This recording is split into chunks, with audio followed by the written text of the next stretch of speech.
Hi, and welcome to another episode of Cooking with Emily Rassam. Today's recipe of the day is angel biscuits. Thank you, Mom. First, you're going to start with 5 cups of flour, 1 teaspoon of baking soda, 1 teaspoon salt, 1 tablespoon of baking powder, as well as 2 tablespoons of honey, 3/4 cup of butter, 2 1/4 teaspoons of yeast, 1/4 cup of lukewarm water, 2 cups of milk, and 2 tablespoons of lemon juice.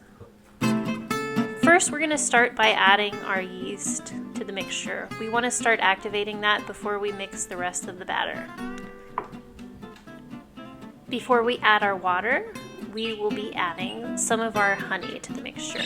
This helps activate the yeast even further. Then we'll add the lukewarm water. Make sure it's not too hot, just a little bit warm to the touch, because you will kill your yeast and your biscuits won't rise. Now start mixing that and make sure it is mixed thoroughly until you have no lumps. You'll know when your yeast is ready because it'll start smelling like beer and be a little frothy. Make sure you get all of the yeast mixed in thoroughly. This sometimes takes a couple of minutes of stirring. But once you're done, you'll have a delicious treat to enjoy. Then we're going to make our substitute for buttermilk. We'll take our 2 cups of milk and add 2 tablespoons of lemon juice, fresh squeezed if possible. Then we'll mix this thoroughly to make sure the lemon juice is mixed in with the milk. Now we have buttermilk substitute. Then take your 5 cups of flour and add them to the bowl. Sometimes people sift this. You don't have to if you don't have any lumps in your flour. Then we will add our first set of leavening agents to the mix. Then we'll take our butter. Most recipes for biscuits call for very cold butter. However, since these are a cross between a dinner roll and a biscuit, it's okay if it's a little bit soft. In fact, it'll be easier for you to work with.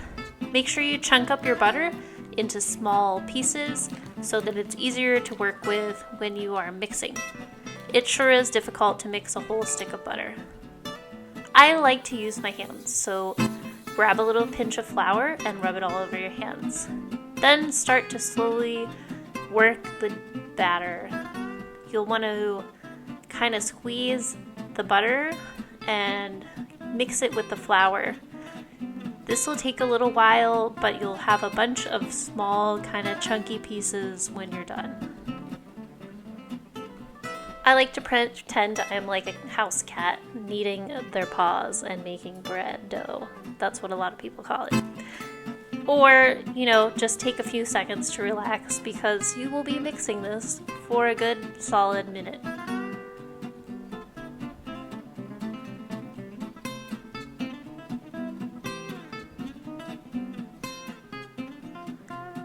Once everything looks a little chunky there, as you can see, pour in your activated yeast. See, it's a little fizzy, bubbly. And your buttermilk substitute here. You can also use buttermilk. See, it has some chunks in it, so don't make this too far ahead.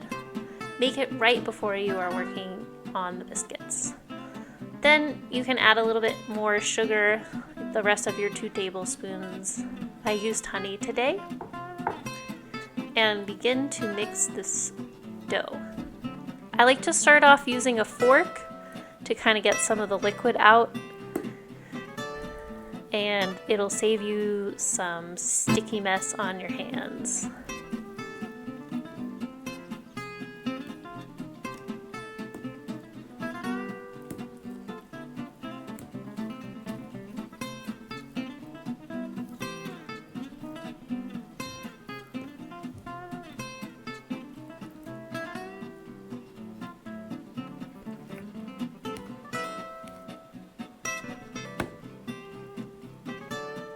Once your batter is getting kind of chunky, clean off your mixing utensil, add a little extra flour to your fingers, and start working the dough. This will also take you a few minutes, but it doesn't take quite as long as cutting in the butter. Keep mixing your dough until you don't have any more loose flour. As you can see, it looks like the dough is kind of falling apart right now. That means it is not mixed quite enough. It's nice to mix it with your hands because you get lazy and don't overmix it.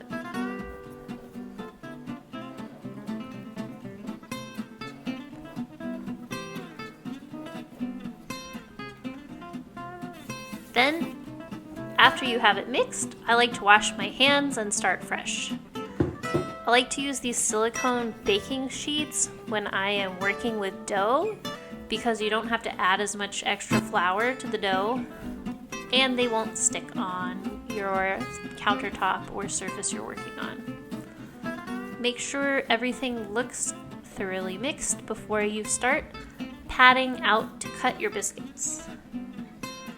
Here I used a jam jar and a little bit of flour. You don't have to use a cookie cutter or a biscuit cutter. Not necessary. In fact, in the old days, you would pinch off a piece of the dough and then roll it up into a ball and smack it with the back of your hand.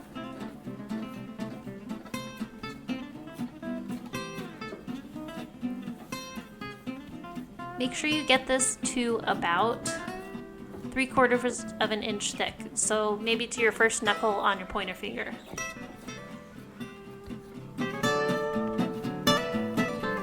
You don't want to make it too thin, the biscuits will dry out, and don't make it too thick because they won't cook thoroughly to the center before they burn. Dip your cutting instrument into your flour so it doesn't stick and start cutting. I like to make this kind of twisting motion so it separates. Then remove the excess dough and you have 6 new biscuits here. When you're placing them on the sheet, a lot of the old recipes for biscuits say stick them right next to each other, but since these are yeast biscuits, you can give them some separation so you have nice round biscuits. Place them in the oven at 400 degrees Fahrenheit for 10 to 12 minutes. When they are done, they will look like this, just a hint of brown on the top.